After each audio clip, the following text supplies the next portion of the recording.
Today we are talking about Oscar nominations. Welcome to Screens in Focus, the podcast where we talk about TV and movies. I'm Diana, and Rene is joining me today. We are going to break down the Best Picture nominees, standout performances, and give our predictions for Hollywood's biggest night. Rene, I'm so glad that you're here. Welcome to the podcast. How are you? Thank you for having me. I'm good. How are you? I'm great. I'm so excited to get to all this. So we normally start off with a question of the day that I'll pose to you and our friends out there, and then we will answer it later on in the podcast episode. Sweet. So that question is, what is your favorite movie from 2024 that was not nominated? Okay? Because I think I have it already, but we'll get back to it. Awesome. All right. So friends out there, think about that. And we're going to revisit this a little bit later on. Okay. So the Oscars have been full of surprises and standout performances and incredible storytelling. This year's Best Picture nominees are a mix of musicals and horror and historical dramas and so much more. So we're going to break it all down. And we are going to start with Anora. And this film follows the story of a young woman as an exotic dancer, a sex worker navigating a whirlwind romance that leads to unexpected consequences. What did you think about this movie? Yeah, I really enjoyed this one. This was probably, it's hard to rank it exactly where, but I think this is definitely like one of my top 5 films of the year favorites. I think this film kind of went somewhere that I wasn't expecting it to based on like the trailer and like what I was thinking the movie was going to be about. I thought it was going to spend a lot more time with these two characters and like them getting a little bit closer. And then it kind of turned into this chase where I didn't anticipate it turning into that. And, you know, that being said, though, I still enjoyed it. I still really enjoyed like the turns and all of the twists. Yeah. What did you think about it?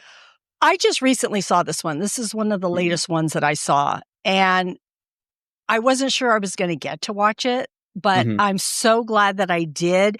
I have to say, this one grew on me. When I was first watching it, I wasn't sure how I felt about it. And it's interesting because that'll happen to be with certain films. I watch it, I like it, but it gets me to thinking. And the more I read about it and the work and the effort that went into it and so many things, it makes me appreciate it even more. And that happened with this one. I found myself laughing and I wasn't sure if I was supposed to, right? Because I'm like, wait, is this? And then I read, yeah, it's supposed to be that. It's supposed to be comical at points because then without giving anything away to people who haven't watched it, there's an ending that is tough to watch. Yeah. And that kind of made the whole movie kind of come together. And I thought it was going to be, because I had heard about it being a romance and they likened it to Pretty Woman. And I thought, oh, okay. You had an idea of where it might go. And you have to watch to see where it does go. But what made me laugh, one of the things that made me laugh was the invasion scene where Annie, it's Anora, but she goes by Annie, she was screaming and screaming and screaming. I was like, I couldn't help but laugh. And then the fight that she had with the guys that were trying to calm her down, it's like, she's like, it's hysterical. I thought that was one of my favorite scenes of it all. Yeah, I think like Mikey Madison was super charming in this movie. Like I think this is, at least from what I remember, her first like starring role in a film. And I think she was fantastic. And from all the interviews and press that I saw, I mean, people were just like praising her, giving her flowers. And I think she deserves it. I think she was fantastic. Yeah, she was. I always think, well, okay, back when I was her age, could I have done this? Personally, me, no. I do put myself, because I appreciate acting and I've taken acting classes before and such. So I always think, could I have done that? And that always makes me think about so many of these people, how incredible they are. And, just putting themselves on the line for a role and just being that person. And I give her so much credit for doing that. And I thought that, yes, it was a great performance by her. And I was hearing that the director was just saying how she did little nuances that just he wasn't expecting and he appreciated from her. There was a scene where they go to the mansion where she brings her friend. And he said there was a moment when she looked at Vanya and they were counting down the number, but she got distracted because she was looking at him. And then she had to catch up with what was happening with her and her friend. So he just saw these little pieces. And I love hearing that. I love hearing what the director or whoever was anticipating or and the things that the actor brought to it or anything like that. I love all those insights to all that. So it's kind of cool to hear that. Yeah. But No, 100%. Yeah, and Annie and Vanya's like relationship in it. I kind of wish that we could have seen more, but I think I think I enjoyed that it wasn't exactly what I expected it to be. And I think like Yuri Borisov, I think does a really good job of kind of like making us fall in love with him. And it's like you kind of like believe what he's telling Annie in that film, and then you almost feel kind of, not to give it away, but kind of like betrayed in that it's not what you thought it was going to be and what they were going to be. Yeah. Yuri was really good. He's nominated also. Mm-hmm. And he played Igor. Is it Igor? I don't know if I'm saying his. Yes, I believe. Yeah.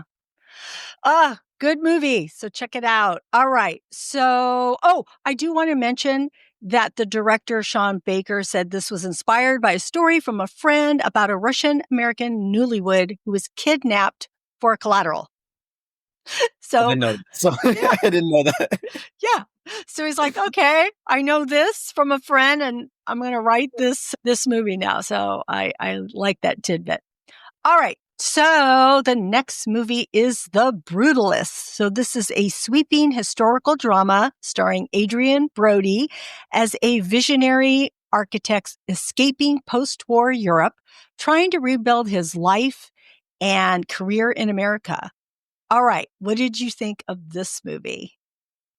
Yeah, this one was a lot, obviously, with how long of a film it was. I appreciated that they had the 15-minute intermission, because I think it was definitely much needed. And I think it actually makes sense in terms of like, it's practical for the audience, obviously, to have that break. But then I think for the film itself, like, you can definitely feel the difference in the first half of the film versus like the second half. I mean, that's when it takes a turn once his family joins him. So I think it was nice that it was kind of split into the first half being like his struggles adjusting to a new life in America versus having to adjust to his family and their adjustment here. So I really enjoyed that part of it. And yeah, I think that was mainly what I came away thinking.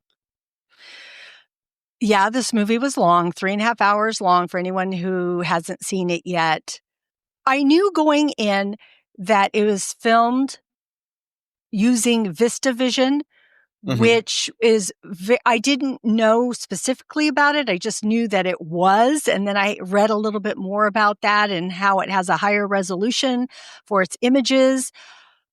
So I went in like knowing I wanted to see visually, take notice of it. And it was so beautiful. Just even driving, as they would drive and you were like riding in the car with them, those shots, there was a couple of them. And I thought it was so beautiful. It was almost as if you could see the texture of the film, which I thought was so cool. I just loved it. Okay, this is nothing like it, but I'm going to bring it up because it's my favorite TV series, and that's The Walking Dead. But earlier on in The Walking Dead, the first couple of seasons, especially the first season, it had this look. And anytime they were out in the woods, I just loved it. It was the way it was filmed. And that wasn't filmed exactly like this was, but I'm just saying it gave me, there was just something about it that intrigues me and it makes me interested in what I'm watching visually. Right. And also, The Brutalist is brutalism, which is architecture, which I wasn't aware of either. The style emphasizes exposed construction and materials and texture and just large and heavy looking structures. So Right. that's why we saw, what and kind of starkness, like when he created it earlier in the film, when he created that reading room, that library, and it was like hardly anything in there. Right. But you've got to like that, I guess, that type to appreciate that, I Yeah, suppose. yeah. Especially like the the building, if you want to call it that, like the combination of so much that he's trying to accomplish. There was so much that was going into it, and I think by the end of the film, it wasn't what I was expecting for it to look like. So Yeah. I think Yeah. just based on like the plans that they gave him. Yeah. So I kind of like that he took his own spin on it, and he wasn't letting like what they wanted it to be kind of clash with like his vision for it at the end of the day. Right. Yeah. And also his story was compelling too. Hungarian and just coming post war, and his wife and him are separated, and not knowing if your wife is alive, and your wife and your niece. And just when he first comes and he hears from his cousin that she's alive, the way he cried, or not cried, but was like, so he did cry, right? He cried on his cousin. Right. I felt that. I thought, oh my gosh, this is such a true moment that went through so many people's lives. And I had heard something Adrian Brody talk about. His mom is Hungarian, and her parents, of course, and his mom is a photographer, so an artist. So he felt like he was bringing some of his own family life heritage here. So he was bringing that with him. And I think that's why his performance was so important to him. You can see through his performance that it was working through him through this film. Yeah. But there were so many pivotal moments in here with him that were heartbreaking, and his wife. And one story that I found really interesting was when Guy Pearce's character, who is the rich, wealthy guy who hires Laszlo, is Adrian Brody's name, right? Laszlo Toth, I believe. Yeah. Who hires him to build this center that he wants in his mother's name. But when he talks about that backstory of his grandparents and how they treated the mom and how he treats them, I was so gripped. I think there was a moment where he paused to talk to somebody, and I was like clutched. Like, I'm like, are you going to finish the story? I want to know what happens. Mm-hmm. I thought that was such an intriguing story and very telling of the type of person that he was too. Yeah, 100%. And I think like Adrian Brody's performance in particular as Laszlo, I think definitely spoke to me. My parents were immigrants, so I can't speak to being an immigrant myself and that experience, but I mean, as a son of immigrants, then I can definitely like empathize with the experience of coming to a country that you don't know. I mean, he knew the language, but even still, it's difficult. It's not your native tongue, It's not something. It's a completely different culture, and having to find your way. I mean, it's such a contrast. Like, he's such a respected architect in his homeland versus here. It's like that doesn't even matter until eventually Guy Pearce's character comes to realize, okay, this is someone who's highly respected and highly celebrated, and now he treats him with respect after having seen his accolades, but he didn't initially treat him that way. So I mean, that performance, I mean, he was fantastic. Yeah. Oh, and I did love the friendship that Laszlo had with that buddy of his and the kid. I'm sorry, I don't recall their name, but I don't either. The guy, I don't blame you. Yeah, the guy that he met in line for the soup kitchen and stuff. That was, I appreciated that relationship. Also, I didn't realize a lot of these things were going to happen because they do touch on drug addiction, which I had no idea that was, going to be in this. So many revelations while watching this. They touched on a lot. And I thought it was very, very well written, although I did think it was long. I felt the I felt that. I thought, okay, this is a long movie. I don't know if a lot of people could take this, but yes, the 15 minutes was so well appreciated. It was kind of cool to have that 15 minutes. People don't do that It was too nice. often. Yeah, it was Yeah. definitely nice. I think it definitely dragged a little bit at the end. Mm-hmm. I think for me the first half of the movie I think was there's not really too many scenes that like come to mind where I thought, this wasn't necessary. I was like deeply like gripped by everything. I Yeah. think like the second half, I think there were some scenes where it just felt a little bit long for my taste and Yeah. kind of lost me for a little bit. But I think like overall, I mean, there's no doubt like everyone like enjoys the film, at least most people. So I think that I agree with that. Yeah. All right, so let's get to Conclave. So this is a gripping political thriller that takes viewers inside the Vatican as cardinals gather to elect a new pope. Okay, what'd you think of this one? I thought this is probably not the reaction that you're expecting, but I thought it was kind of funny.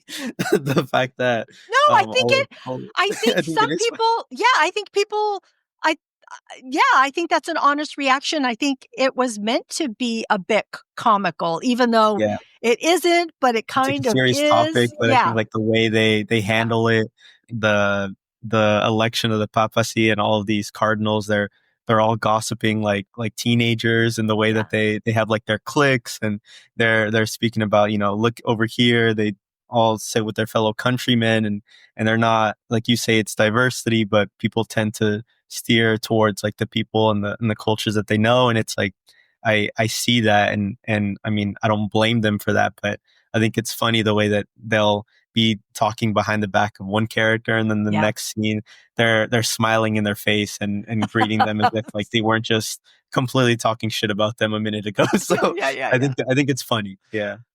I love that, and that is so true, and yeah, I think that's why I liked it. I liked this more than I thought I was going to. Although I Mm. did wanna watch it because I had heard buzz about it. I'm like, "This is supposed to be good," but I was thinking, "Pope, and is this gonna be serious?" I had no idea. And I love that it turned out to be the way that it was.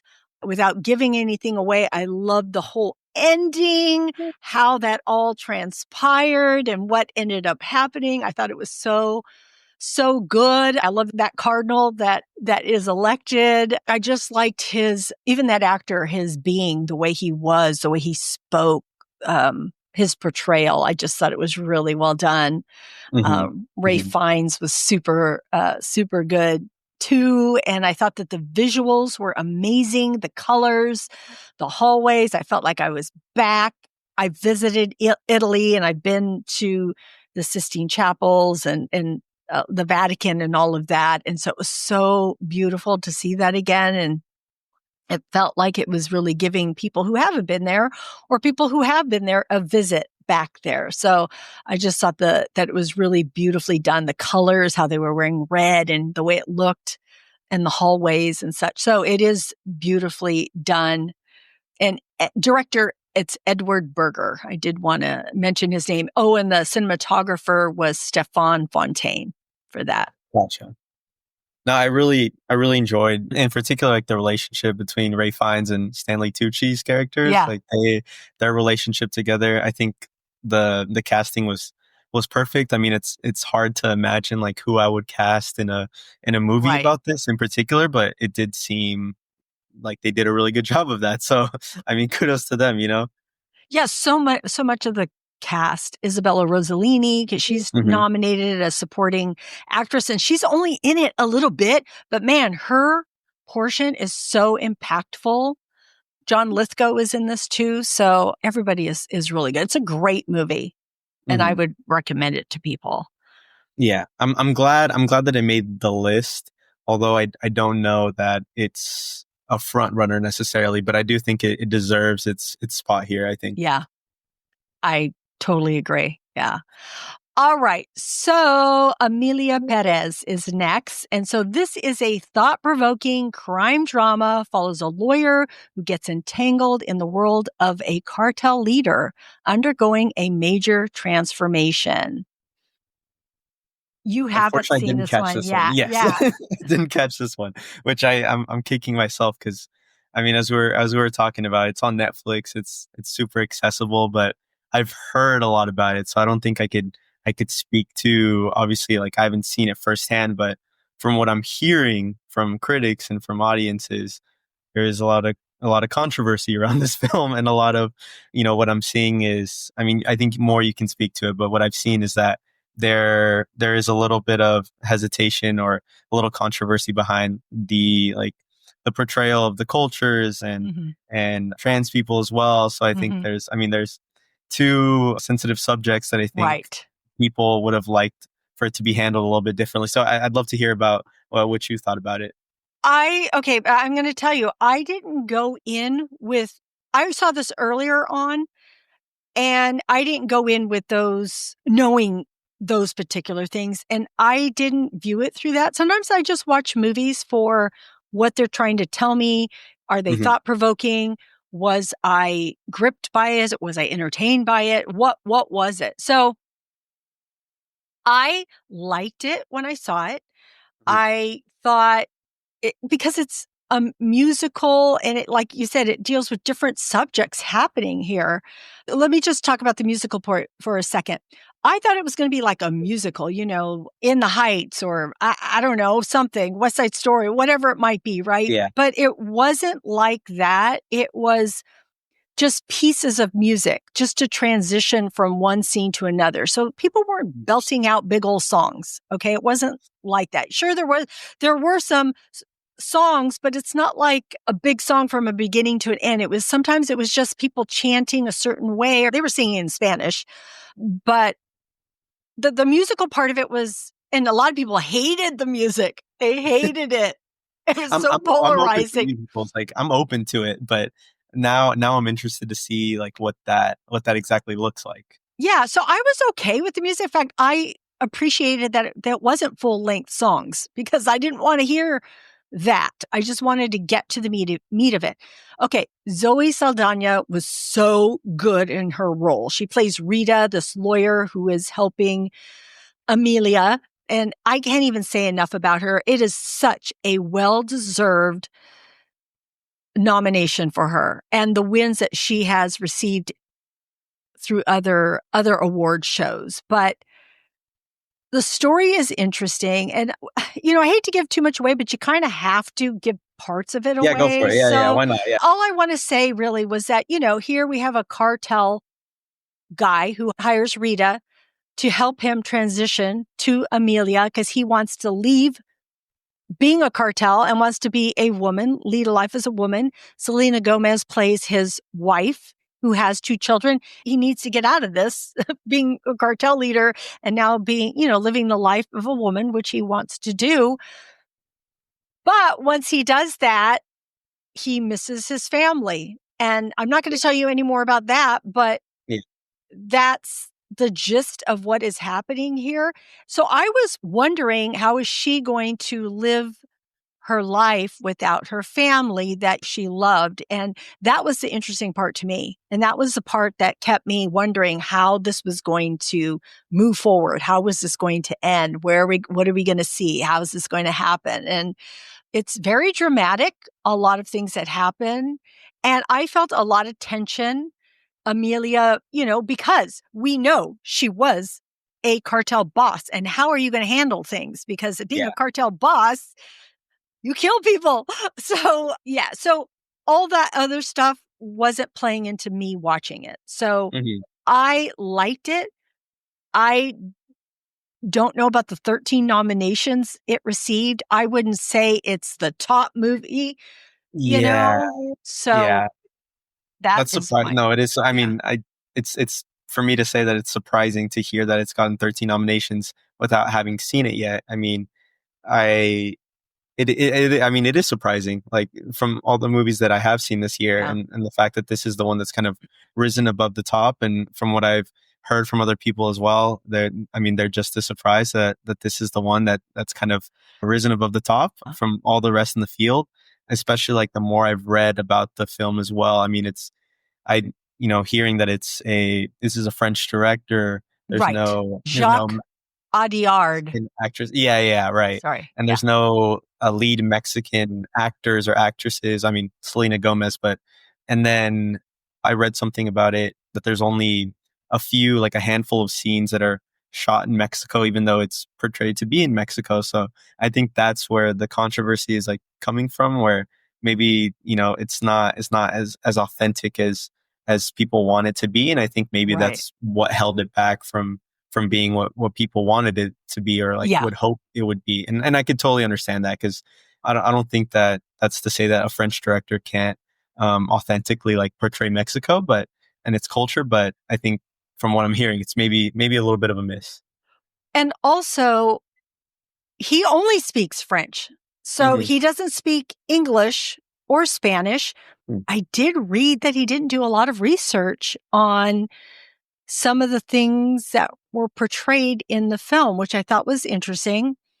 Also, I thought, okay, they were saying a lot of the Spanish wasn't correct. And I know that there's a lot of different pockets of Spanish that people speak, but there were Spanish speaking people in the movie. Wouldn't they have said that you're saying that wrong, or that's not correct, or whatever it could be? So I'm just so curious how it all came together this way, or if people just being hyper nitpicky for no reason. nitpicking it. Yeah. I don't know. I have no idea. So, like I said, when I took it in, I just went in. I just went in. Was this a movie that captured my attention? And, where did it go? And it was thought-provoking. It was very thought-provoking. So I'm definitely going to try to catch it soon, hopefully by next Sunday, just in time. But yeah, I mean, it's going to be successful. I mean, if it has 13 nominations, then it's bound to go home with a bunch of awards, or at least a few. So I mean, that's what I'm anticipating. Yeah. All right. Well, you'll have to let me know what your thoughts are after you see it. Will do. Okay, so the next movie is The Substance. Okay, so a chilling horror film that serves as a dark commentary on aging and societal expectations. What did you think of this film? It was a tough watch, I think. I think, just to put it lightly, it was super gross. These types of movies. I mean, it's hard to say like these types of movies. I think it's like very unique, but I think the body horror aspect of it, I don't do too well with these things. So it was definitely, my eyes were being covered in some scenes and kind of looking away. But it was I mean, only the last 15 minutes mostly, right? Or was part of the other parts did that make you cringe too? The other parts, like when I think her other self came out? Oh, the shrimp was gross. I think it was like, even though that's not like, I think like traditional body horror, I think that was a way that I was reading something about, that's speaking to like the standards for men versus women. I mean, like, men are just kind of like in their own world doing whatever. And I think it shows like Dennis Quaid just eating shrimp and like being obnoxious, like eating with his mouth open, versus like the means that Demi Moore's like character goes to these beauty standards. So, I mean, that, I think like that's the message, I really like this movie. I totally changed how I watch movies. First off, horror, I used to just watch it casually. It wasn't like up there on my list, but I've noticed this past year, this whole 2024, I watched a bunch of horror and I didn't realize it. And my letterbox told me horror is at the top of your list. I'm like, what? This isn't even my genre. It's not even something that I would normally, gravitate to watch. This movie, and I'm not even body horror. That's even more of what I wouldn't watch. If I'm going to watch a horror, it's more psychological horror that I like. I don't even like body horror, but this movie I thought was really good. And I really liked it a lot. And it's probably because of what it has to deal with. So this was directed by Coralie Farja. I just saw a YouTube, I think it was Vanity Fair. It was called Notes, and it's where the directors talk about insight into a certain scene or anything like that, which I found so interesting to watch. But she was talking about symbolism, and she was talking about the shrimp scene. And she was also talking about, during that scene, there was a fly in the wine, that Demi Moore's character, and I think Demi Moore's character's name is Elizabeth here, but that fly was so important. Other people were saying, oh, just cut it out, just edit it. We don't need it. And she's all, no, this is important because it symbolizes how Elizabeth in that scene is feeling that she's drowning during this. And she used symbolism in this whole movie so much of the time. Like in the very beginning when she was finished working out and she was walking down the corridor and just the colors that were used, which I thought were beautiful. It was just so striking. I loved how this film looked. Mm-hmm. And as she was walking down and then we see her at the other end and we see her really small. Well, that was all purposefully put there because at first she started out as the main center of this character. And then as she walked down the hallway, she got smaller and smaller. And that was supposed to signify her being a woman and her being that age that she felt really small. Yeah. And then all of that going into the men's restroom. But I just loved hearing about the symbolism that she, used in this film. I just thought that was a great insight into that. And maybe I really want to go watch this again. I do really enjoy this film, even though the ending was really hard to watch. And I know that, but I really do appreciate this film.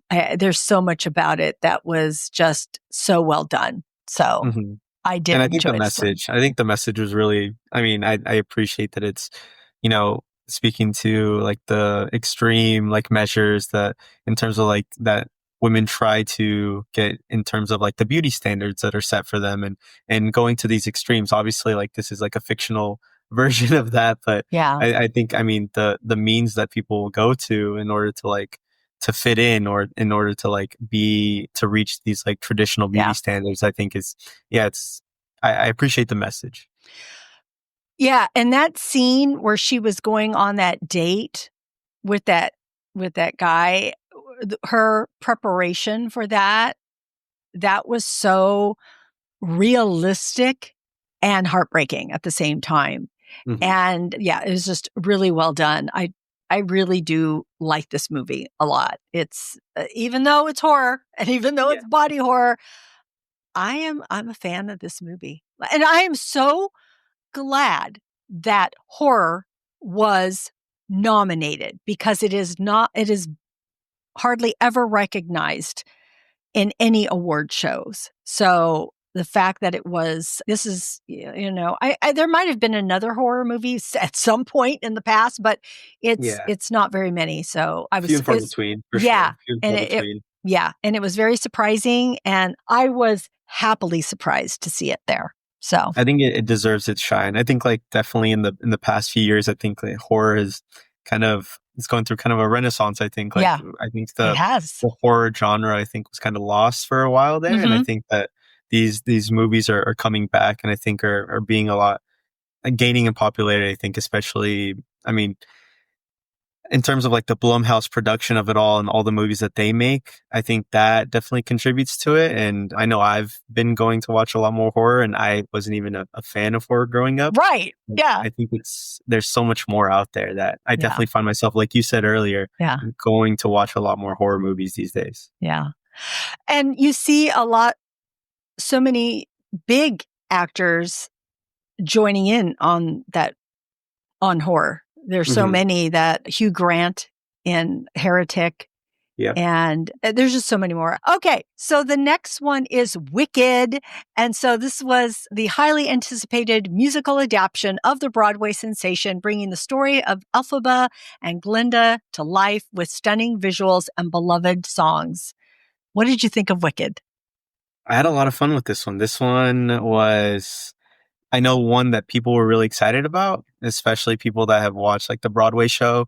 I went into it very blindly. I didn't know too much about this story. I haven't watched the Broadway, but I had a lot of fun. I think like obviously I knew that it was kind of a Wizard of Oz, not spin-off, but I guess kind of leading up to the story in the Wizard of Oz. So I definitely like had a lot of fun. I think the music was super powerful. I think it was like super catchy, just a lot of fun, I think. And also like really pretty to look at. Like the colors were definitely popping, like the costumes, the performances, I think, especially Ariana Grande in like the supporting role. I think she was just super charming, and you kind of forget that she was an actress before she was a musician, and then it's like, okay, she can really do it all. And I really enjoyed the fact that I listened to an interview of hers, and she was speaking to training her voice so that she could sing these songs, because, you know, when you think about her being like Ariana Grande and the songs that she already sings, you think that it's just going to come easy to her, but like she went through several months of training so that she can hit these notes that she isn't normally accustomed to hitting in like the songs that we hear from her. What did you think about this film? I love this film. I actually did a podcast on Wicked and Gladiator 2, so go check that out. But what I want to say is I had seen the musical and I liked it a lot.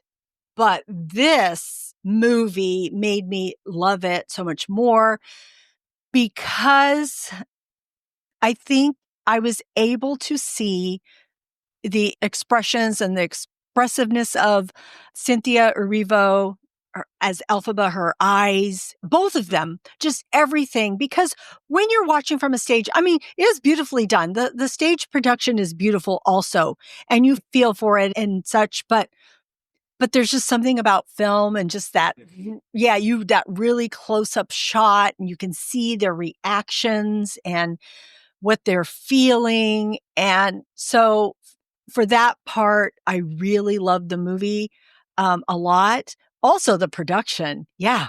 I mean, it is the songs, the timing, everybody was so good in this. Like every single person, the way they danced, the way they sang. Ariana Grande, her comedic timing was incredible. I had read that Cynthia Erivo in that last Defying Gravity, that was the last song, because there is two parts. For people who don't know, Wicked is in two parts. This is the first part, and there will be a second part. But at the end, when she's singing that, she's actually singing and doing the choreography of riding around the room or flying around the room.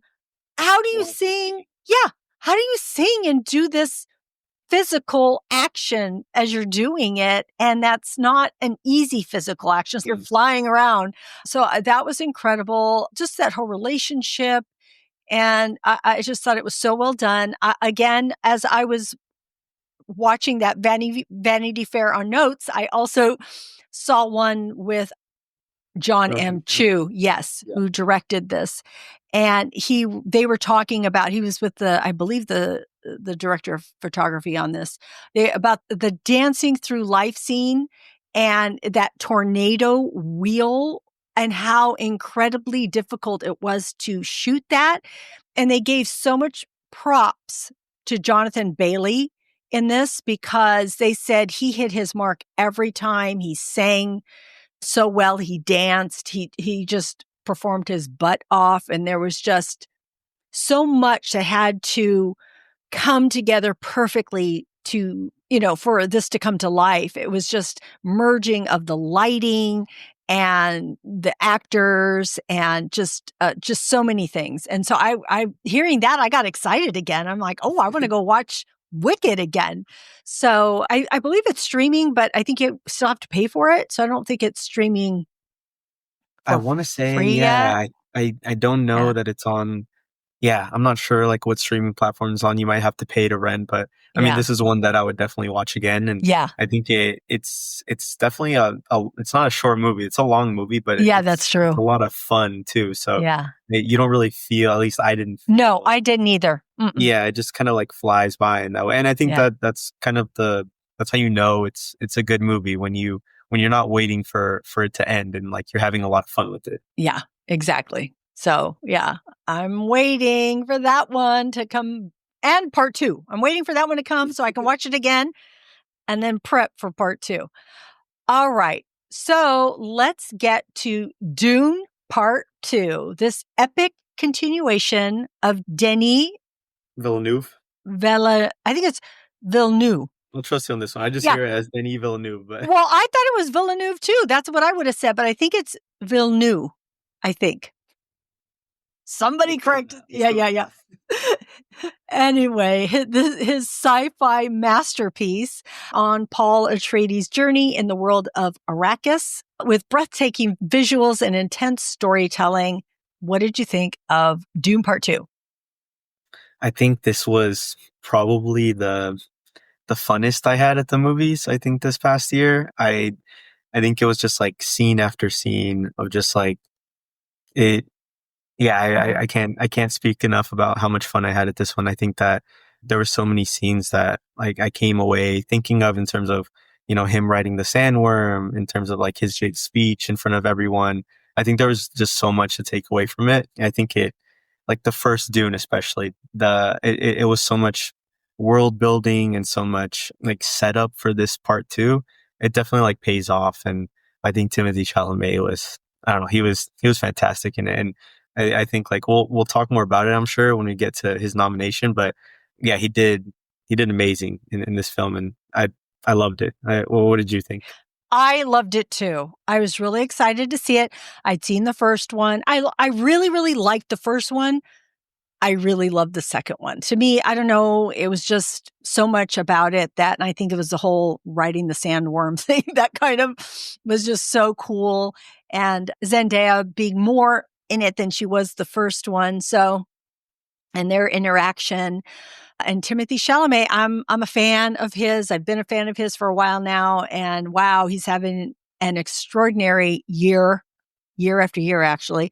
I just thought this was incredible. And I was watching the scene of the sandworm and how they were talking about it and how I have wait a minute, Denis Villeneuve. And I heard him say his own name and I kept rewinding to say, what is he saying? What is he saying? Anyway, I was listening to him talk about this and he was inspired. That scene where he puts the thumper in and they're waiting and you can see something in the distance and it's like you don't know what to expect. And so he said he was inspired by Jaws and that Steven Spielberg taught him what you don't see is more frightening, which is totally true. And, Right. and I love that he was inspired by that. And that's what struck him when he was filming this part, because he said in the books that it just says what happens and that he had to create all of this in the film of the motions and the actions of Paul. Atreides. Yeah. Finally writing it. Like what does that look like? And how are we going to pull this off? And just the cinematography of all of this is just incredible. It was just, it was beautifully done. And he's snubbed for best director, snubbed. Yeah. No, that's surprising. Like he definitely deserves it. I don't know how he didn't make the list. I mean, there's so many spots. I mean, all deserving on the list, but yeah, I think like I definitely would have liked to see him here. There was like so much. And I think like the I forget what the world is called in that particular scene, like in Austin Butler's character's world, like the black and white. I think that whole part of the movie was super cool. Like I really enjoyed that part of it too. So I think like there was so much in here that it's almost like too much to talk about. But yeah, I watched it twice. I watched it once here in San Jose, and then I watched it on the IMAX screen in San Francisco. And watching it the second time, it was just as cool. Being able to see it come to life, like it was incredible. That sounds like a lot of fun and a great way to watch it. So and this you can stream, and I need to watch it again. I haven't yet, but I will. All right. So in talking about Timothée Chalamet, we are going to head it over into A Complete Unknown. And here, Timothée Chalamet stars as a young Bob Dylan in this fascinating and educational biopic exploring the early rise to fame and the complex relationships. So what did you think about this one? I really like that I didn't know too much about about Bob Dylan, so it kind of educated me on his emergence as an artist, coming into his own. I think that one thing, this is just like something on a personal note, when I watch biopics, especially about musicians, I think that one thing that I tend to not like is when they cover too much ground or too many years in a short time span, and they don't give enough like attention to a particular moment in time. I think I appreciated that this movie didn't do that.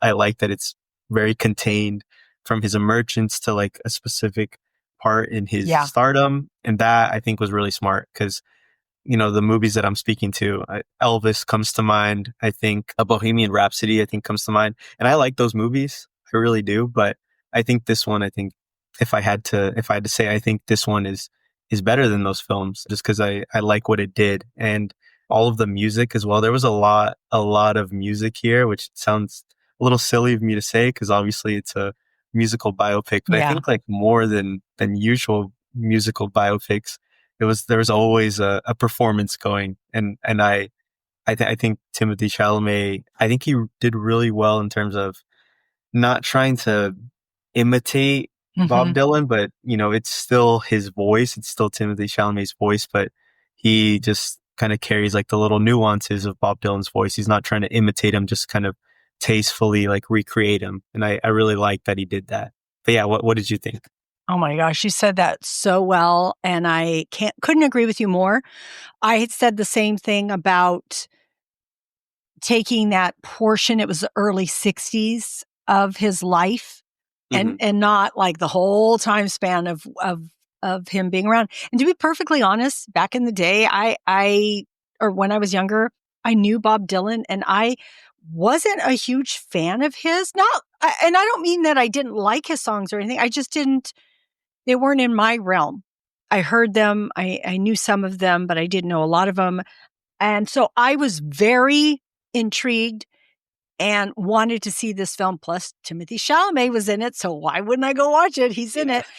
But I just felt so informed by watching this. I had no idea what it was like. And I like when you get a glimpse into something that really happened and you see it and the musical influences. Like I had no idea he was friends with Johnny Cash and they were sort of these pen pals in a way. I thought that was a very cool relationship that I had no idea. And just how Joan Baez, who was very, very popular at that time and established already, and how that worked out. And also how Bob and his girlfriend, is it Susie? She's a composite. They have a different name in the film, but it's a composite of a different character or characters. Right. That relationship was a bit heartbreaking, right? Yeah. And I agree with you with his performance. And because you know that Bob Dylan has this very distinguishable voice, it was slightly like that, but it wasn't full-fledged like that. And I never felt like, and I do this with other ones. I did it with Rami as Freddie Mercury in Queen, that, it kind of looks like him. He's singing like him. And, you know, like you can't help but compare an Elvis. And it's like, he looks like him and he's singing like him. But this, you're right. It's like you were in it, seeing it, the movie, in Timothée Chalamet's character of him. It's not like you said, does it look like Bob Dylan? Does it? Yeah. Because I don't know what Bob Dylan looked at that like when he was that young. I mean, sure, I've seen pictures, but I just think that this movie worked in that way for that. And I just think that the storyline, and also with Edward Norton in it, he was really good in his role. Just the relationships. And for people that haven't seen it, you know, he's trying to emerge as this artist, and they want him to keep him in folk music because that is their, you know, what they love, and these folk festivals. But Bob Dylan wants to explore with electric and what that is like. And so that's sort of what this movie is highlighting, is Bob Dylan trying to take his own road, his own route with that. So I just thought it was a really well done movie. Timothée Chalamet just was so good in it, and his vocals were really good in it. And he actually sounds really good, actually. He does sound good.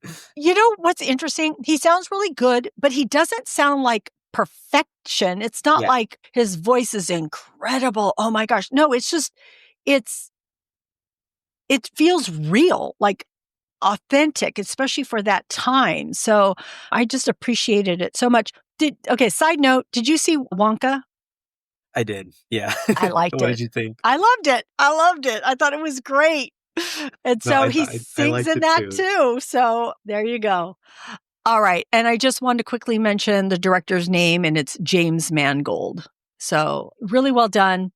So that was a great movie. Okay. So I'm Still Here is a historical drama about a mother forced to rebuild her life after her family is targeted by Brazil's military dictatorship in 1971. I haven't seen this movie, I also have not seen unfortunately. this movie, unfortunately. Yeah. So we're in the But same boat. yeah, but I will say I hear nothing but good things about it, about the performances.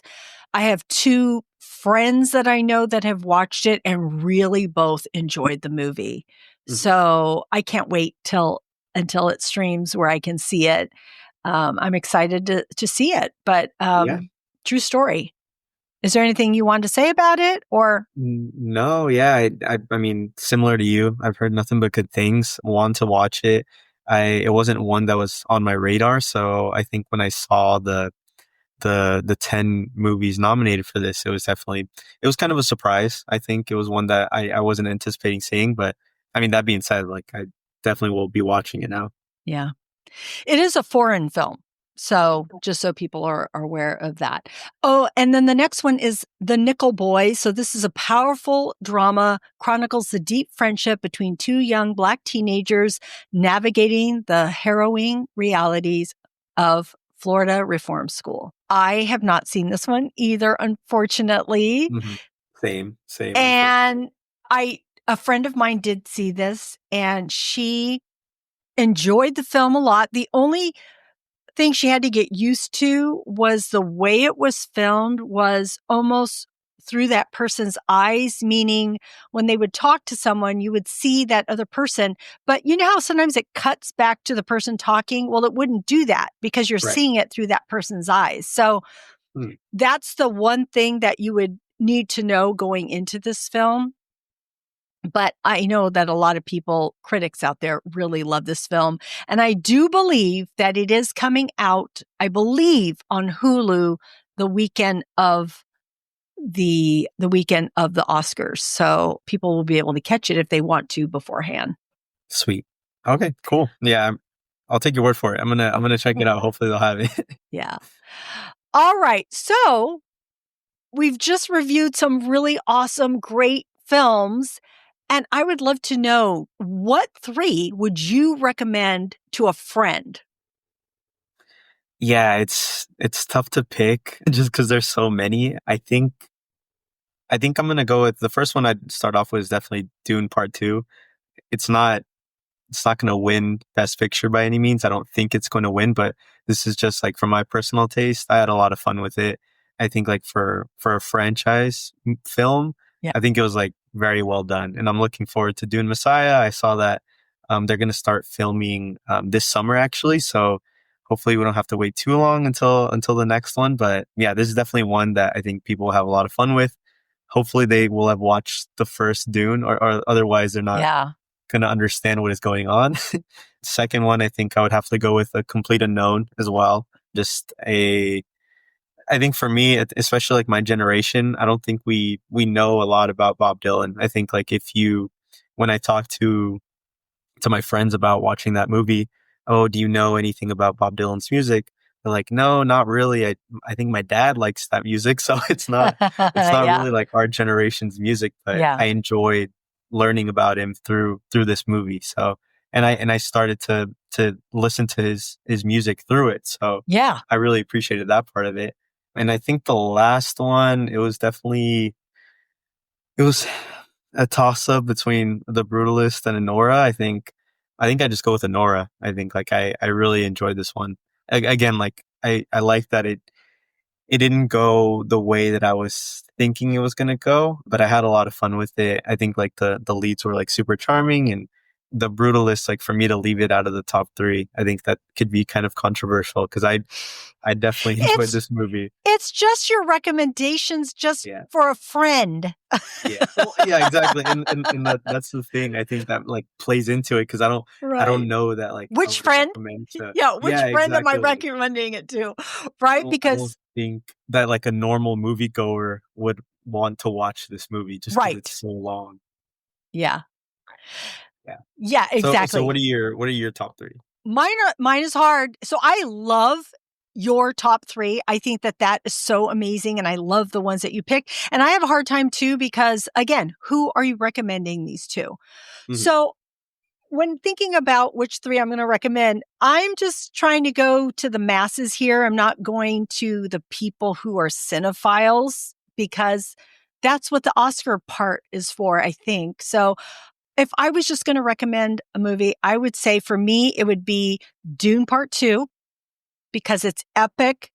Timothée Chalamet is in it. It is beautiful to look at and is a great story. I would say Wicked because I do love musicals. I do think that Cynthia Erivo and Ariana Grande are so good and it's funny at points, but touching. So I think that kind of helps those two. The third one is hard. It really is hard. And I thought about Anora. I thought about The Brutalist. But really, in my mind, I have to go with The Substance because I was so affected by watching that. And yes, the ending is really hard to watch, but I think the message is so important and what it speaks to me. So that would be the 3 that I would pick. Sweet. Well, there's some overlap, just the one overlap, but I like that it was different. So yeah, exactly. Right. So people can take that as it is. But that's why I say I love yours because I love the fact that younger people can listen and learn from watching a movie about Bob Dylan. I think that's incredible. So, all right. So we are going to get to our nominees for Best Actress in a Leading Role. And the nominees are Cynthia Erivo in Wicked, Carla Sofia Gascon in Emilia, Perez, Mikey Madison in Anora, Demi Moore in The Substance, and Fernanda Torres in I'm Still Here. Do you have any thoughts on these? I know we kind of talked a little bit about the performances. So what did you think about any of these performances that you saw? Yeah, I think the one that definitely stands out is Mikey Madison in Anora. I don't know that she's going to win the award, but I like that she's listed here as like her first starring role in a movie. So I'm glad to see her here. I don't know that she's going to win just based off of if it's going to be anything like the Golden Globes was. I mean, we're looking at Carla Sofia Gascon, but then obviously, I mean, not sure if you heard, but there's some controversy around her. Yeah. Have you heard? Yeah. Have you heard about that? Yes, I have. Yeah.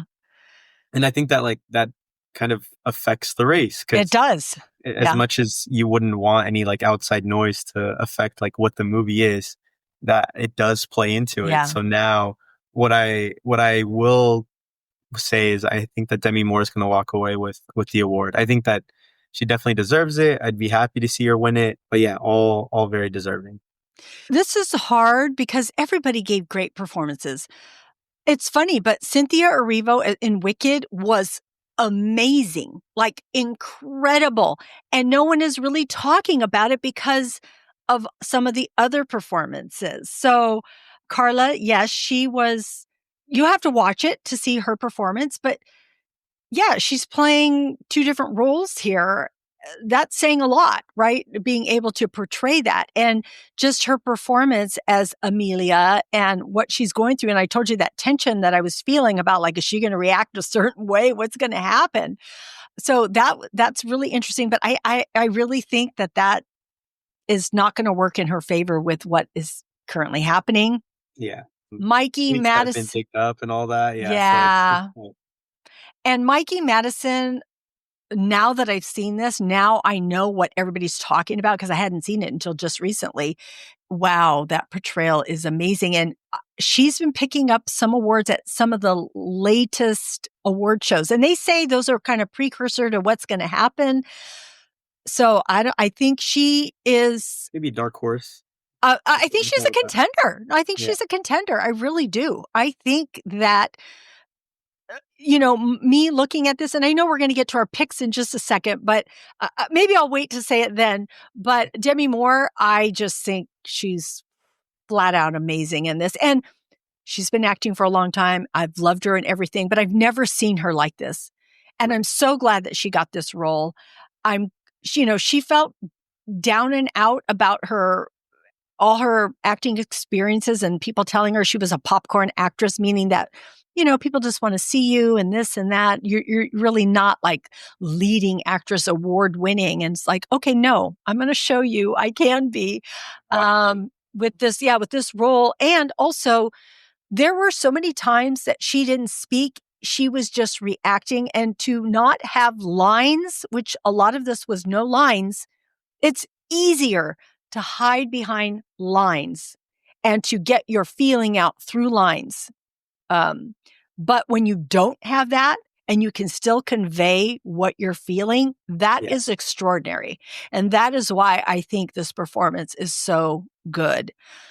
And then Fernanda Torres, I haven't seen this again, but I've heard she's so compelling.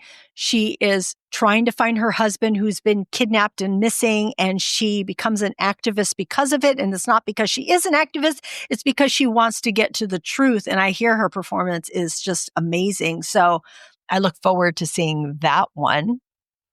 It's tough. Like it really is like a toss up. I don't think that there's a Clear winner. lead. Yeah. It's very tough. All right, let's get to nominees for actor in a leading role. So we have Adrien Brody, The Brutalist, Timothée Chalamet, A Complete Unknown, Colman Domingo in Sing Sing, Ralph Fiennes in Conclave, and Sebastian Stan in The Apprentice. So what did you think about any of these performances? The one that stands out, I think I go towards Adrien Brody. I think that's the one that I would say is, I mean, they're all deserving. I think they're all deserving of being on this list, but I think like the work that goes into Adrien Brody's performance as Laszlo, he was fantastic. And I think that him winning so young in The Pianist and it being like this long until he's being recognized again, I think is really beautiful. I think it's, again, what we spoke about earlier in terms of it being something that is very close to his heart. So I think it's very much like a love letter in that way. Yeah. Seeing all the rest of these nominees, I appreciate seeing Timothée Chalamet here because he definitely deserves it. I don't know that this is the one that he's going to break through and win an award. I think like it definitely reminds me of kind of like a Leonardo DiCaprio situation where, he's going to get the shine, he's going to get the nominations, but I don't think that it's his time yet, even though he's going to get there. Like, I don't think that there's a doubt that he's going to get an award.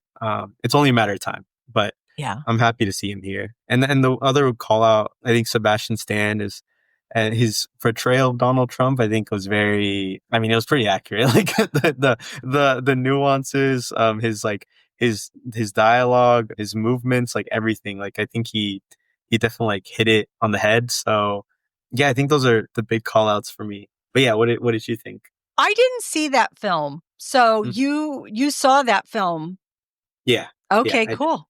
All right. Well, I haven't seen it, so I can't give my feedback on Sebastian Stan in that, but I've seen him in so many other things, and he's such a good actor. So I'm so glad that he got the nominations. Okay, Adrien Brody, he's incredible. This performance was amazing. We've talked about it and what he brought to it and what he drew from. And it was very emotional. And I talked about that scene with him just at the very beginning of the film and just all the way through. And so just so incredible. Timothée Chalamet, I already told you I'm such a big fan, but he leads in 2 of the nominated films. What does that say, right? Yeah. You're in 2 movies that are up for Oscar nomination. So you brought that there. Your portrayal in these brought these films there. And he has to feel so good about that and has to know what that means. I mean, that's incredible. And being so young and doing that. And he's incredible in both those films. Right. But you're right. It's hard because the people that pick it, it just all depends on where it falls. And Adrian Brody, his portrayal in the Pianist when he first won that first Oscar. Oh my God, that movie was so good. And he was just played it so well. And is he going to do it again? I kind of think he could. It's so good. I don't know. But I do want to bring up Colman Domingo. I've been a fan of Colman Domingo for a very long time. He was in Fear the Walking Dead, which is a spinoff of The Walking Dead. It was on for 8 seasons. And I have known him since then, but I've seen him in Euphoria. I have seen him in Rustin. I have seen him in other movies that I can't even say as many as that he's been in right now, but I've seen him a lot. And he's in a series called The Madness on Netflix. So good. So I love him as an actor. He's so good. And I just watched Sing Sing last night because I had to watch it because I knew he was nominated for that. It's such a good movie. It's such a great role. He's in prison for something he didn't do. And while he is in prison, he is, they're putting on play productions. And it's just about his love for that and meeting another inmate who's a little more rough around the edges, and just how they kind of first have a little bit of friction, but then how that evolves and what they become to each other later on in the film. And just, it's a really great film. It has been on some critics' top lists. So it's kind of interesting that Sing Sing wasn't in the nominated list. It's a great movie, great performance. So I would recommend that people check that movie out. And then we've talked about Ralph Fiennes in Conclave. He's really, really good. He's good in anything. Yeah, he usually is. He who should not be named, Voldemort. So, and just so many other things. He's in so many movies that I've seen that I love him in. So he's such a great actor. But it was a very subtle performance. So I wonder if people will really, recognize his performance in this. But so I'm glad he's nominated here. 100%. Yeah. Yeah. All right. So were there any other nominations that came to mind for you? Any other movies or performances that came to mind? Not necessarily performance snubs or surprises, but I do want to call out, just show some love to challengers, because I know that it was one of my favorite movies of last year, and after having watched it, I thought it was going to get a lot more love at the Academy Awards, and seeing that it's not being featured as much as I would hope. As a big fan of it, I just want to give it some flowers. Like, I think that it was a lot of fun, and very surprised that it didn't get, if I'm not mistaken, it didn't get nominated for best score either. So, and which was very surprising, because I think, like, the synth music and of it all was really cool to hear. And yeah, just a little sad for it, but just want to show it some love. Yeah, that was a good movie. Took me a long time to watch it. I just watched it not that long ago. And I will say I started it and then I paused it because I had to do something, and it took me a while to get back. Then I got back to it. I'm like, oh, this was a really good movie. I really liked it. I didn't quite like how things panned out, but that's just me. And I've heard the same from other people. Yeah, wanting it to go a certain way, and it didn't. So you have to check it out. And I love Zendaya. I think she's amazing, and I love her as an actress and love seeing her. But I wanted to bring up, we already talked about Zoe Saldana in Emilia, which you haven't seen yet, Emilia Perez, but she is so good in it. So I'm really pulling for her to win Best Supporting Actress. But I also wanted to bring up Kieran Culkin, who is in A Real Pain for Best Supporting Actor. Yeah. Have you seen this movie? I haven't yet. No, okay. I haven't. It's a good movie. It's really good. And his portrayal, at first I was like bothered by him in the role. But because he's he can come off being annoying until you understand the underlying what he's going through and the grief that's happening and what he's experiencing.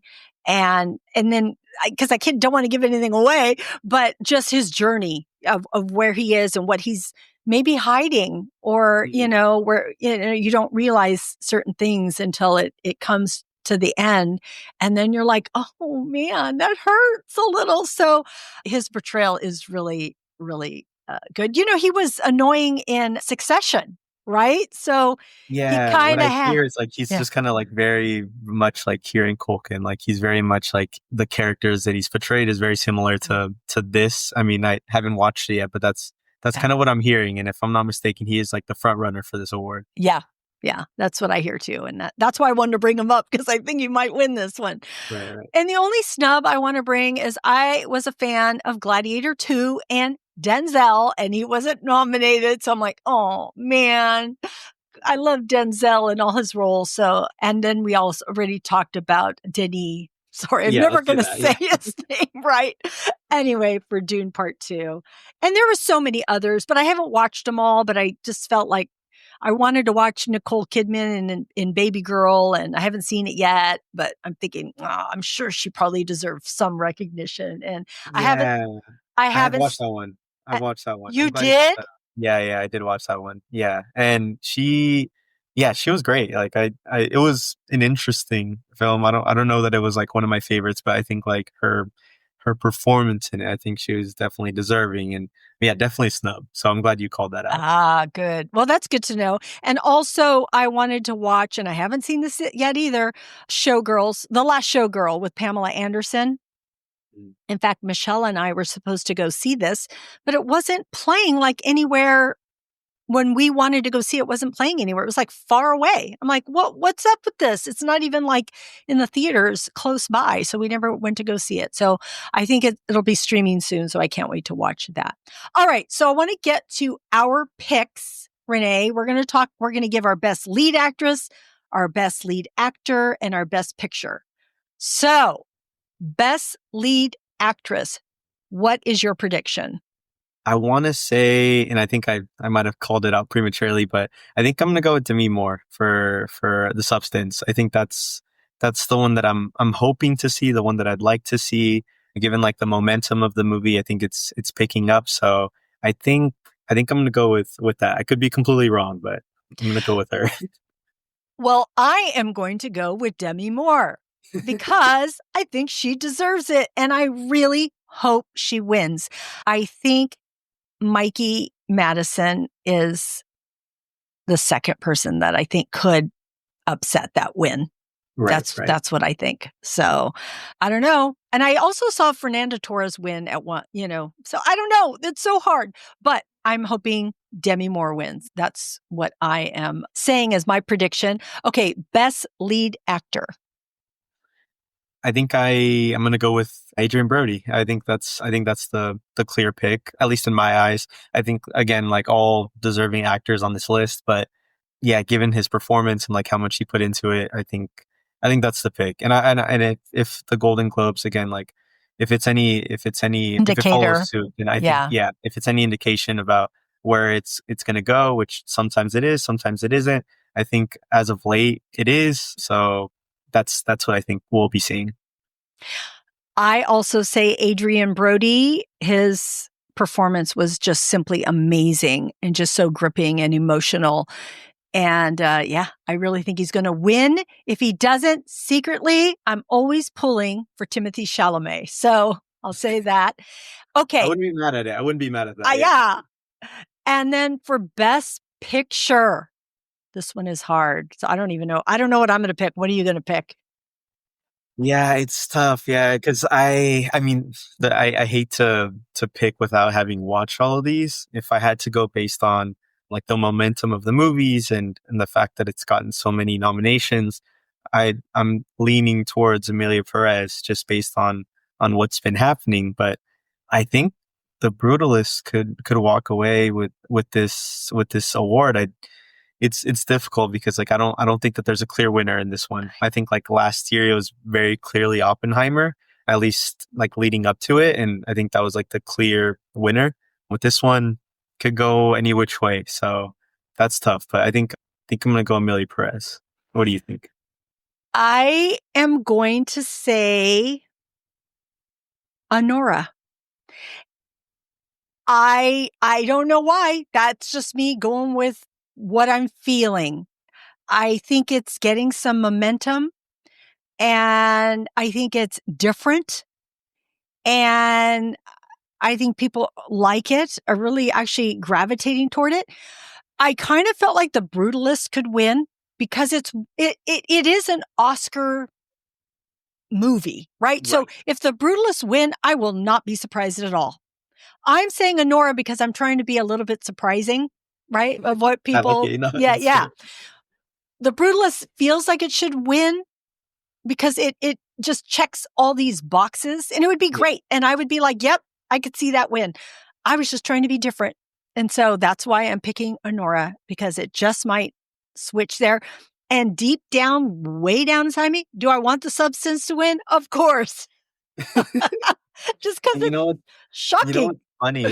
A lot of like my favorite movie podcast, gonna shout out like The Big Picture if any like cinephiles want other podcasts to listen to as well. But their favorite film of last year was Anora. So I'm not surprised to hear you say or like call them out. Like when they watched that movie, they were saying that I think like this is my pick to win Best Picture. So I wouldn't be surprised in any ways to see that one. But it's definitely not like a front runner, but I'd be happy to see it win. It's very watchable, though. I mean, as long as you're okay with the sex scenes that happen, because there are some people who don't want to watch that. But as long as you know that, it's very watchable, and it has comical bits, and then it's emotional too. So I don't know. I think it could win. Okay, so that is our wrap up of those Oscar nominations. So I don't know, Rene, we'll figure out how we do. I can't wait to revisit this afterwards and see how well we did. How we did. Yeah, we'll see. We'll see. But I do want to get to our question of the day, which is, what is your favorite movie from 2024 that was not nominated?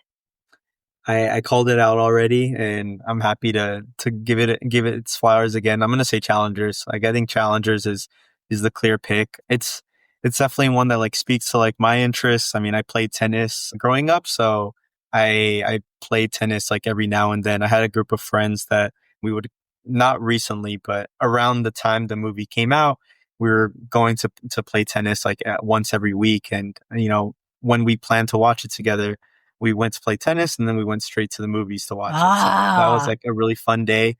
And we had a lot of fun with it. Like as a tennis fan, something really cool. This is just a random note that I heard. One of the scenes in the movie where they're at the Applebee's in Cincinnati, apparently, and I didn't know this until now, apparently that's like that's very intentional that they're setting that scene in Applebee's, because apparently there's not too much out to eat over there, like near where the Cincinnati Open actually happens. So a lot of like top tennis players go to that Applebee's because there's not that much around. So that was like a really cool call out that I didn't know about. I appreciate that they do that and like try to stay authentic to the game. I just had a lot of fun with it. Like I love this movie. Yeah, that's definitely like my clear pick. What would you say? Well, I just want to say I love that movie that you picked, because it's one of those movies that sits with me and I appreciate it more and more and more. And that happens to me a lot. So I wish I had thought about that, but I didn't. So I'm not picking that one. There were so many movies last year. I watched 86 that I logged, and I watch a lot of TV shows. So the fact that I also watched 86 movies, that's a lot. And I told you horror was one of my big genres. And there were a lot that were so good. And so my mind went to, I liked Civil War. Will I pick that one? Mm-hmm. I liked Quiet Place Day One. It was so different than the others. And I really loved the relationship in there, the friendship. Will I pick that? Which one am I going to pick? One of my sons said Nosferatu. That was the best movie I saw last year. And I'm like, oh, that was a good movie too. So we didn't talk about any snubs for that one either. I don't even know if it was in the realm of being picked, but right. I saw Mad Max Furiosa, the Mad Max, and I like that one. Oh, there's so many. But okay, I'm going to go with a fun movie, and that is The Fall Guy, because I love Ryan Gosling and Emily Blunt. I thought that was a great, fun movie that was really well done. It was a throwback to 80s action films. So I just loved it. Thought it was great. And so that would be my recommendation. I love that movie. It was a lot of fun. Yeah. So we all need some fun. So, all right, friends out there, what do you think? What is your favorite movie from 2024 that was not nominated for an Oscar? We would love to know. You can comment here on YouTube, Spotify, or any of our social media. You can get to all of it at screensandfocus.com. You can even call us. If you just have to call us and say, I want to speak my favorite movie, you can call us at 669-223-8542 because we would love to know what your favorite film of 2024 is. All right. The Oscars will be live Sunday, March 3rd. So be sure to check them out. And I will have a follow-up blog on what happened, break it all down. All right, Rene, thank you so much for joining me today. I loved your insight. I love your take. I love all your predictions and all of even your favorite movie for 2024. So thank you so much. Thank you. Thank you for having me. No, this was fun. Awesome. All right, friends out there, thank you for tuning in. We are so grateful you joined us today, and we hope we said something that resonated with you, gave you a smile, a chuckle, some inspiration. Please be sure to subscribe to Screens in Focus at screensandfocus.com. And remember to keep watching, keep exploring, and keep those screens in focus. And we will see you next time. Bye. Bye.